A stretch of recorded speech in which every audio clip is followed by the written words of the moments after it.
Greetings to all of you, and thank you for inviting me to discuss this topic. It's an intriguing subject, I must admit, which I've been writing and exploring on it for a bit. I shared a draft of my book with your teacher for review, and he seemed to find it fascinating, so he requested that I presented the introduction to his class.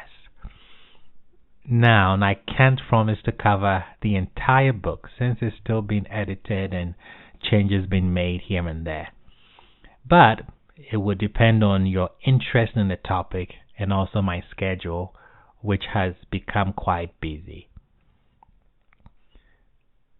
I have been given a format to follow.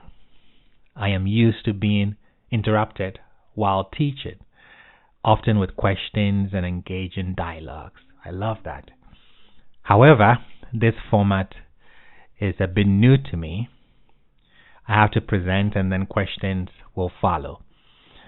I will try my best to adhere to the structure, but please accept my apologies if I happen to deviate. I really like the back and forth. Now, the topic, as you know, is the Bible and war. Will it ever end? And that's the question I want everybody to leave here with. Will war ever end? Growing up in West Africa, specifically in Ghana, I often heard about wars, saw glimpses of them on TV, and caught their echoes in the news. The names of conflicts etched themselves into my memory. Conflicts such as the Liberian Civil War from 1989 to 1996, and then the Rwanda Civil War from 1990 to 1994, which ultimately led to the horrors of the Rwandan genocide. Then we have the Djibouti War, the Civil War from 1991 to 1994. This was another grim chapter in the history of civil strife. And then we had the Sierra Leone Civil War from 1991 to 2002, which was notorious for its brutality. Then the Algerian Civil War. Then we had the Somalian Civil War, which began in 1991 and remains an ongoing tragedy. And then there was the Burundi Civil War, another painful chapter in the region's turbulent history. These wars were not just tales from distant lands. They felt intimate and personal. I attended school with a refugee family from Liberia. They bore the burden of war on their shoulders, their experiences etched in their faces. Their stories brought to life the conflicts I had only seen or heard about, providing a human context I will never forget. Now, some of you listening to me here have experienced the harsh reality of war, stepping onto the battlefield to fight and defend your nations. But what is this thing we call war, really? What is it? What lies at its core? Well, that's why we're here, to explore it. We will dive into the concept of war through the lens of ancient Israel, Near Eastern inscriptions, and biblical texts. We are going to explore how war, far from being the opposite of peace, that's what people think. War is the opposite of peace. But we will explore how war is often portrayed as a tool for restoring order in theological and historical contexts.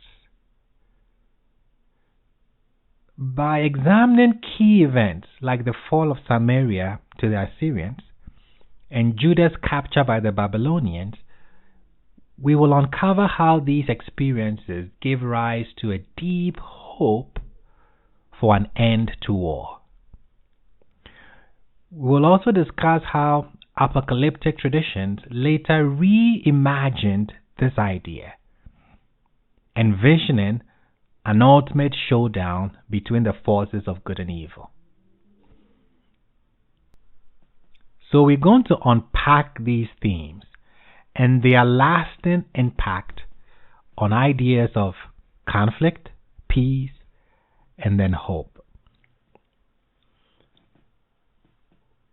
We often hear about war.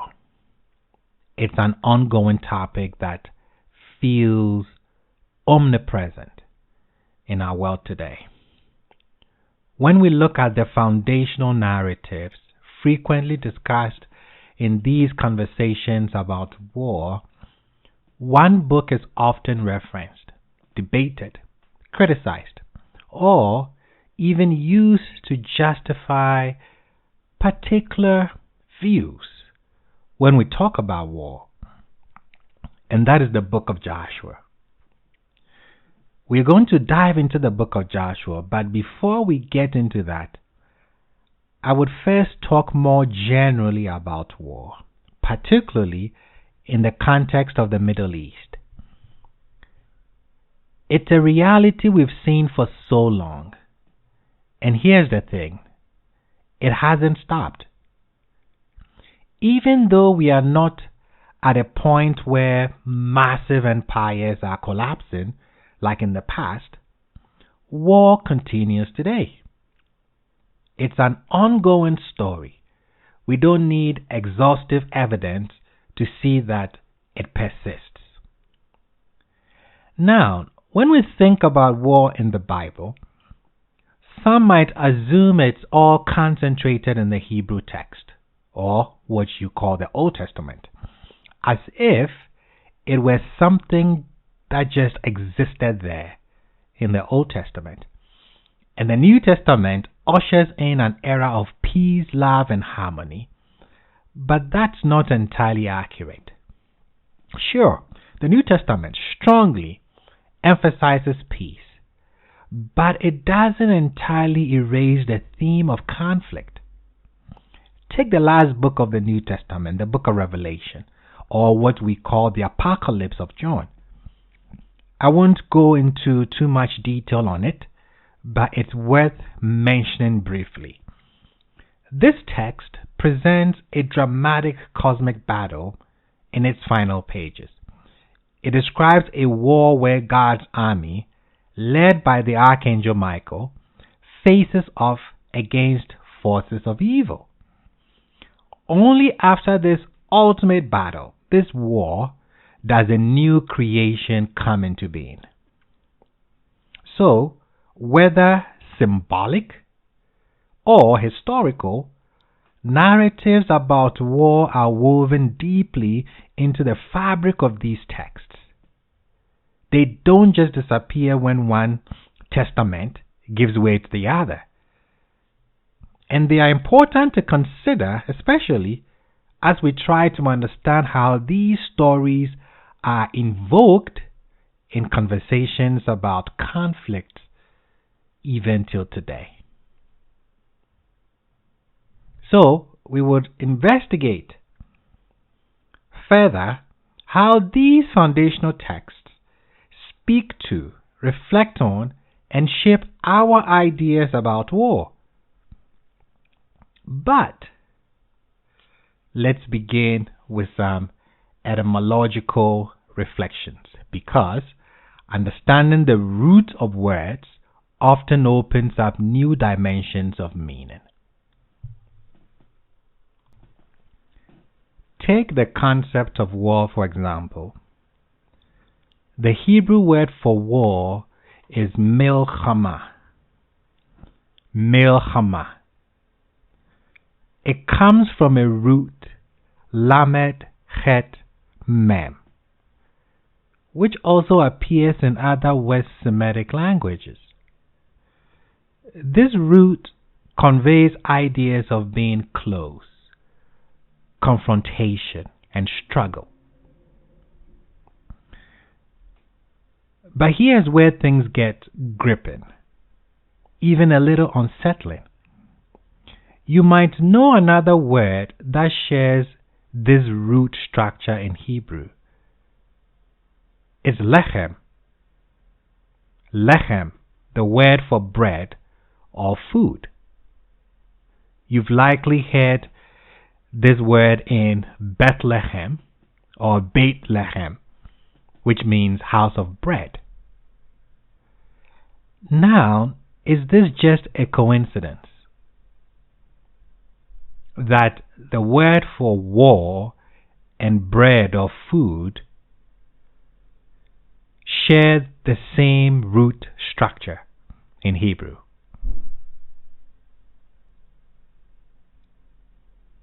Is this just a coincidence? Or is there some kind of connection between these two words? Are they derived from the same root or separate but identical? It's hard to say, but it raises a fascinating question. Could there really be a link between war and food? Some have speculated that the earliest wars were fought over access to food. After all, securing food is as essential to survival as anything else. It makes you wonder if war could be seen as vital as sustenance. I think is worth reflecting on. Now, think about the opposite of war. What do we associate it with? Peace, of course. But in Hebrew, the word for peace is shalom. Many of you will be familiar with this term, often translated as peace, yet it holds a deeper meaning. Shalom is rooted in the word shin lamed mem, signifying completeness, wholeness, and fulfillment. It's not simply the absence of conflict, but a state where everything is in harmony and order.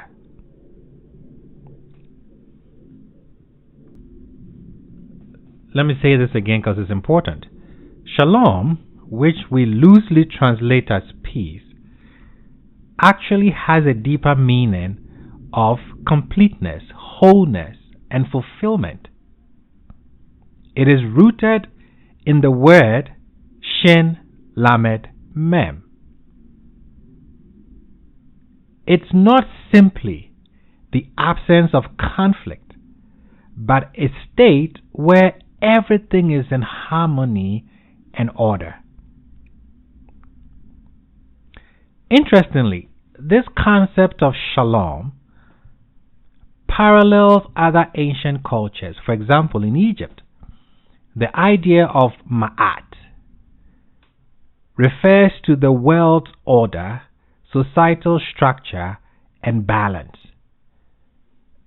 This concept was personified by a goddess, often depicted with a feather, symbolizing something delicate and adaptable. That feather symbolizes something delicate and then adaptable. So the feather reminds us that order isn't static. It must respond to new situations and shift when needed. Let me repeat that again. The concept of shalom parallels other ancient cultures. In Egypt, the idea of ma'at refers to the world's order, societal structure, and balance. This concept was personified by a goddess often depicted with a feather. And this feather symbolizes something delicate. It symbolizes something adaptable. The feather reminds us that order isn't static. It must respond to new situations and shift when needed.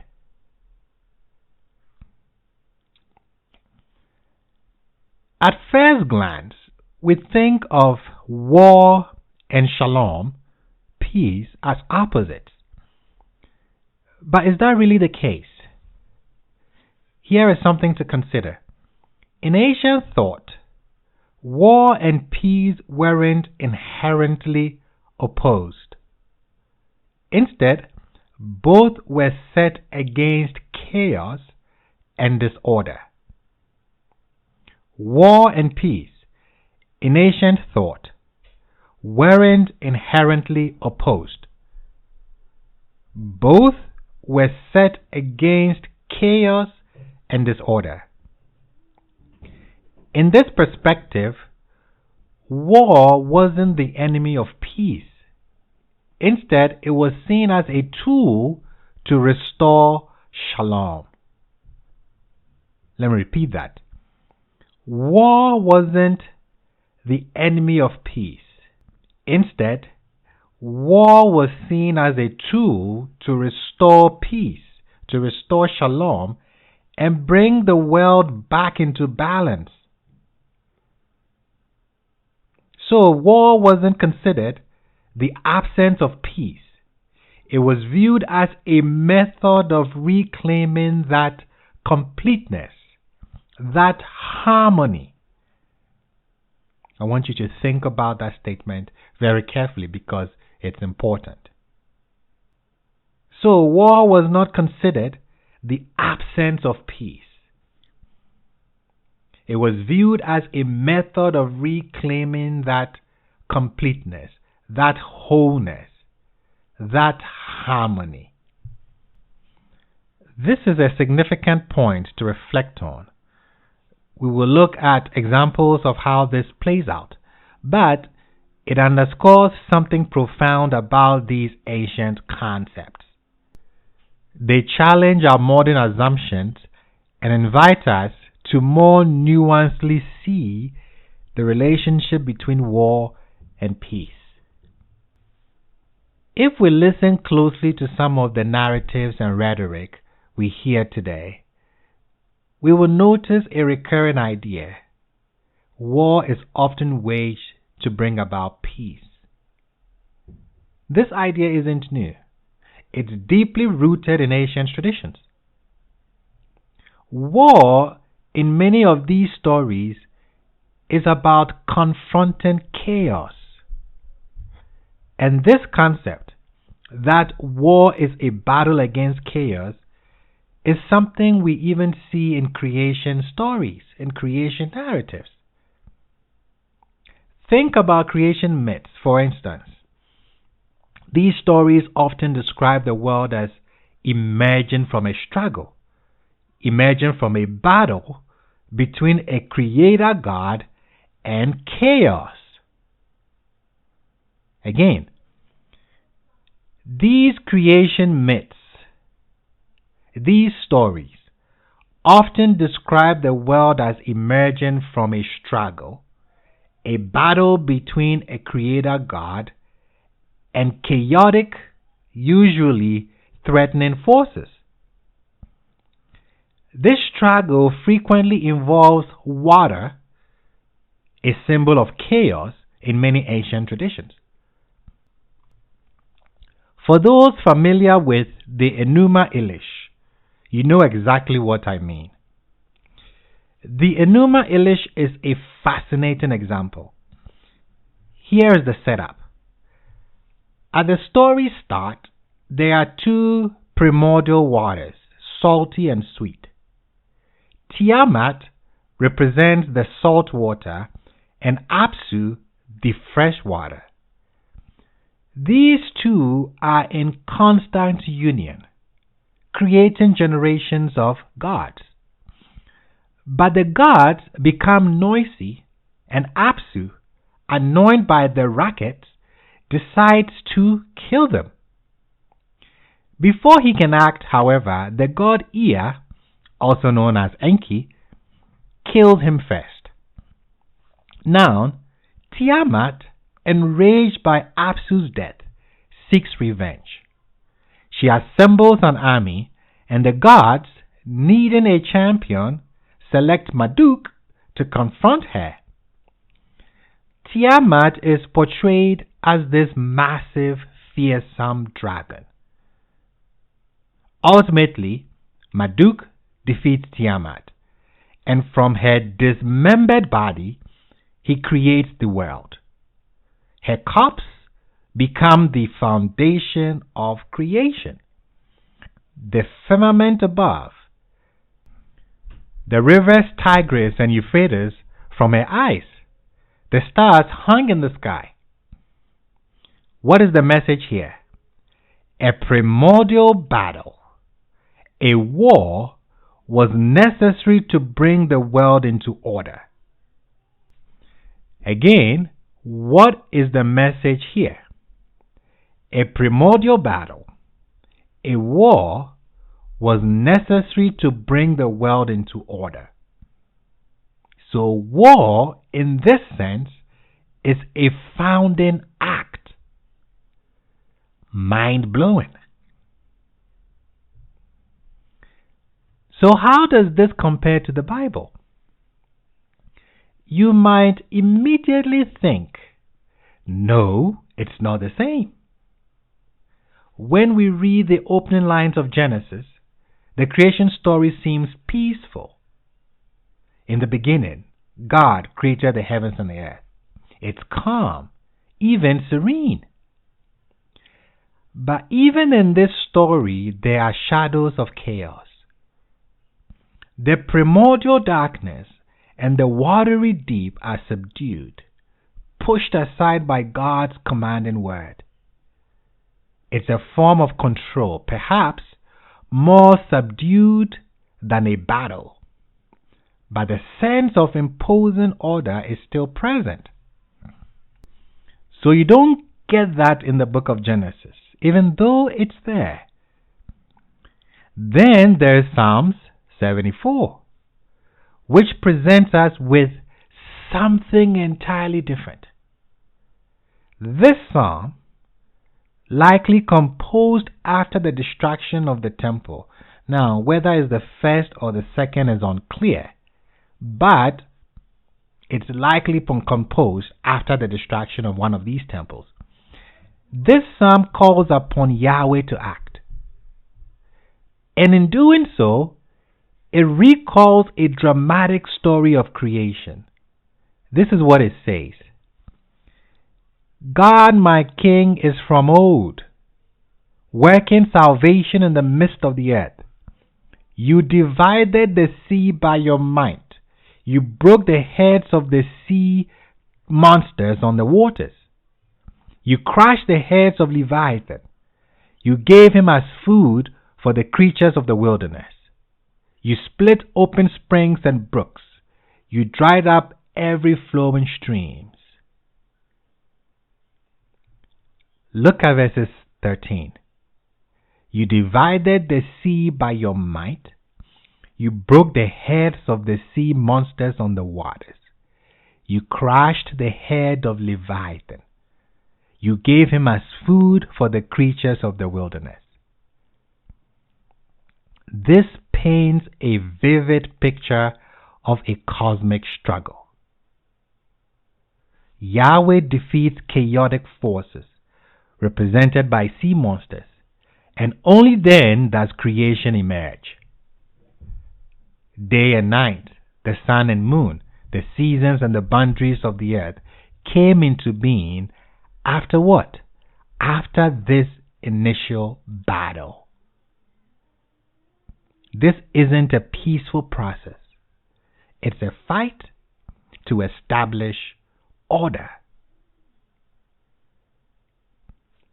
What we see in these texts, what we see in these examples, whether the Enuma Elish or the biblical accounts, is a recurring idea. War, or at least a form of struggle, is considered foundational. It's a way to create.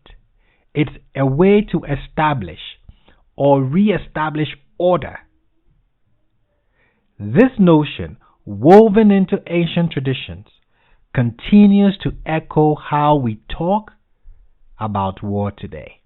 It challenges our understanding of peace and emphasizes that, at least in these narratives, conflict often underpins the very structure of the world. Again, it challenges our understanding of peace and emphasizes that, at least in these narratives, conflict often underpins the very structure of the world.